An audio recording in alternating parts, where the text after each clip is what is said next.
Okay, thank you everyone for the opportunity. So I have a set of slides here that's going to tell a story about how our organization uses different technologies in the mechanical construction space. But first, as a quick introduction, we are a $300 million US dollar mechanical, ventilation, plumbing, fire protection, controls, and energy project company out of Chicago, Illinois, in the United States.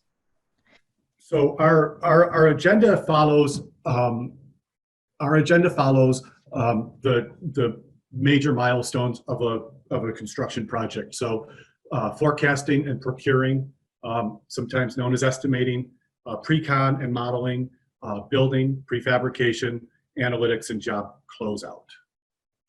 Okay, and then one thing I want to note is that this is about HILL Mechanical's relationship to technology and process to deliver better value to our customers.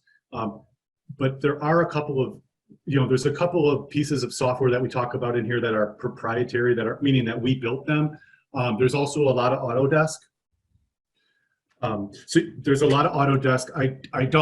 It's not meant to be an Autodesk commercial, but I do want to be specific about the platforms we use because I think that's important for you to hear, what other mechanicals are actually using. So to that end, to be transparent, a lot of our technology is built on the Autodesk fabrication platform. So that's a specific set of softwares. The Autodesk fabrication inside Revit, the EstMep, and the CAM solution for the shop. I'm going to show each one of these in detail, but I think it's important to understand that a lot of what we've built in terms of technology over the last 15 years is on top of that Autodesk fabrication platform. So this is the process of estimating that we use with EstMep. EstMep again is an Autodesk fabrication software. This is what an estimate looks like in something we call design line. So one thing to note is that when you use the fabrication platform, it's one connected system. So there really isn't a difference between an estimate model and a coordinated BIM or coordinated construction model and shop documentation. They're all connected via one platform, database, and content. This is an example of the type of data we get out of our estimate model. So again, we use Design Line to make 3D models of our estimates, and then we use the fabrication system to export out very specific data about the value of each system.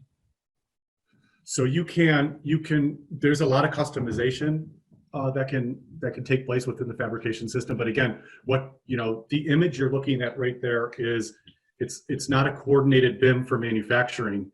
It's an estimate. Here is one more animation showing the design line process. And I will say that for us to price out a job, what we call takeoff, for us to price out a job using this software is a lot faster than methods before. So even though we're creating a model and it may feel like that's going to be a longer or more complicated process, using Design Line actually makes the total process of estimating the job faster and more accurate. It's also, here's an example of the dollars that are coming out based on negotiations with different pipe, valve, and fitting suppliers in our area. There are different ways for you to use the technology to strengthen relationships with suppliers if you choose to take advantage of that. I have a series of images here that are showing if you do have a Revit model from an architect or an engineer, there is a fairly simple process to convert that Revit model from regular Revit content to your richer fabrication content. So in other words, if you have an engineer or an architectural model in which the mechanical systems were not built with intelligence, you can convert them to an intelligent system. So moving into a conversation about PreCon, what we call PreCon, also coordinated modeling. So we were using Autodesk fabrication with AutoCAD for many, many years. And then about 3 years ago, started to make the transition to Revit. We now have about 30 people in our BIM group. And all 30 are using Revit and only Revit with fabrication parts and pieces for coordinated modeling. So this, there are three important components on the modeling side. One is understanding Revit and Revit's capabilities. Two is having really good mechanical content. And three are having smart systems. So you could see a picture, you could see some pictures of some of the quality content, and then on the left, some of the intelligent systems. That's all defined within the Autodesk, within the fabrication platform. That's a picture of specific content. There is another component I'll speak about briefly, that is the ability to write custom applications with the Revit API. So API, or Application Programming Interface, allows us to write software, custom software, within the Revit fabrication environment. So this is not something you have to take advantage of, but if you have the capability, it can be very useful. This picture shows one of our specific pieces of software, and I am not showing it because I think there is some value for you seeing this particular piece of software, but rather how it lays out a process. So again, the specifics are not important here. What is, I think, valuable is these steps at the top of the screen walk our BIM people through the exact process that we want them to go through every time. In this case, for some hanger processing, but that's again not important. What's important is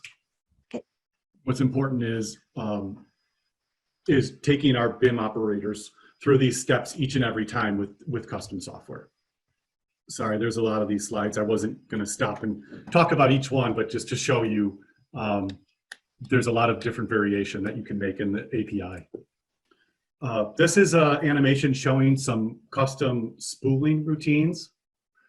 Spooling at our organization refers to creating the specific fabrication components that are going to be fabricated in our shop. So in this particular case, we're using a lot of the native fabrication in Revit capabilities with some small additions based on some code on top of the API. We export this to a PCF format, which stands for pipe component format. And so with PCF, another piece of software can create all of your spool drawings automatically. If you want to have realistic looking spools, in other words, not PCF type spools, that's also possible. In fact, for sheet metal, we use the regular Revit spooling sheets, and you'll see what that looks like here in just a second. So you can see those sheets were automatically generated from the main model once the field connections were defined in the model. This is just showing different statuses in the model based on custom statuses broken out into different colors. This is another animation showing bringing the statuses back into the model so that we can color code the model by status. In other words, those colors on the screen have been brought back into the model based on specific information from our manufacturing shop. we do a fair bit of laser scanning. And so I just thought I would show a couple of pictures of what that looks like inside the modeling environment. So that's the device that we use to scan. There's a lot of them on the market right now. And that's a false color laser scan that we're walking through right now. So we do a lot of that for coordination in specific areas, for specific areas in existing construction. So that brings us through our PreCon group, modeling, laser scanning. Now I was going to kind of go into our building and fabrication group. So I have a series of images of shop work and installed fabrication. And this is a fairly long video of our main manufacturing floor. This is approximately 100,000 square feet. Well, I normally have the volume down, sorry about that. But this, so 100,000 square feet, and this is dedicated to ventilation, sheet metal, plumbing, and mechanical pipe fabrication. And then this last building in the video was our fire protection and modular construction. So, you know, and again, I included the videos to give you a sense of what it would feel like to walk around in that space, so you can kind of see how much of our campus we dedicate to fabrication. So this next section goes into some of our specific shop machines. I'd like to take this opportunity just to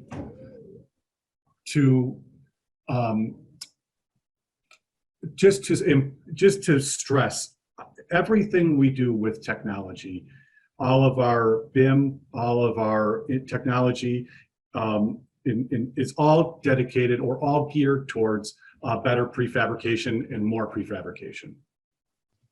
So this is a sheet metal laser cutter. I'm going to show a few different machine integrations into our shop right now.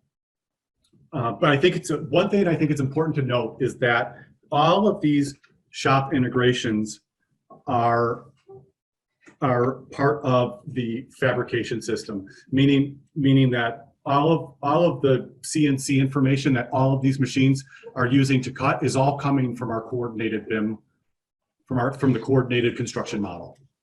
That was a plasma as part of our sheet metal coil line, a plasma cutter as part of our sheet metal coil line. And that's our pipe. This is our pipe cutter and a Tiger Stop automated measuring station. And then finally on the shop piece, we have what we call digitized shops, meaning that our fabricators on the floor are getting all of their information, again, from that integrated fabrication system. And then I would like to just touch on some of the modular construction possibilities that all of this technology has allowed us to pursue. So these are some large racking systems that we will pre-build before, sometimes before even the structure of the building is complete. And on the left, you're seeing some pretty complicated, in this particular case, a steam PRV station. These are bathroom pods. We've done hundreds and hundreds of them at this point. A little over $10 million worth of bathroom pods in the United States.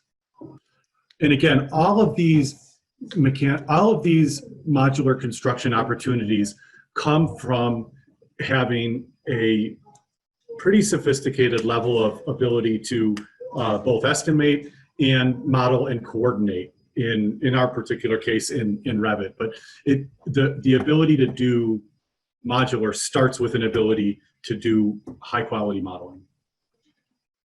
And this is a movie just showing the process of creating some of these modular rooms.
So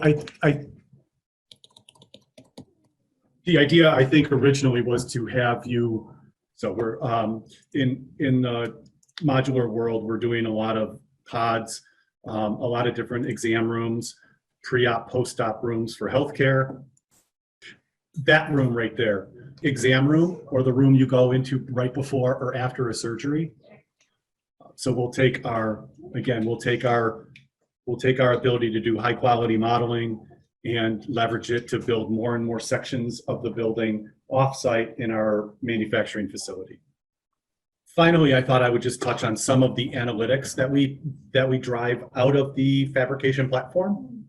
So this is custom software, but I want to be clear, the value here is in all of the information within the fabrication system. We're just looking at it with our own custom solution. Let me skip to a screen that will be a little bit more clear. So in this, what you're looking at here are our actual shop metrics, meaning how are our fabricators performing on a monthly basis. And the way we drive to this data is each fabrication job is a little database of all of the information you need to drive out your production metrics. That's the same example, but for pipe. And this is another piece of custom software. But again, my point would be that whether it's in the estimating phase or the fabrication modeling phase or the fabrication building phase, the fact that all of these areas are connected within the software allows you to push data in both directions.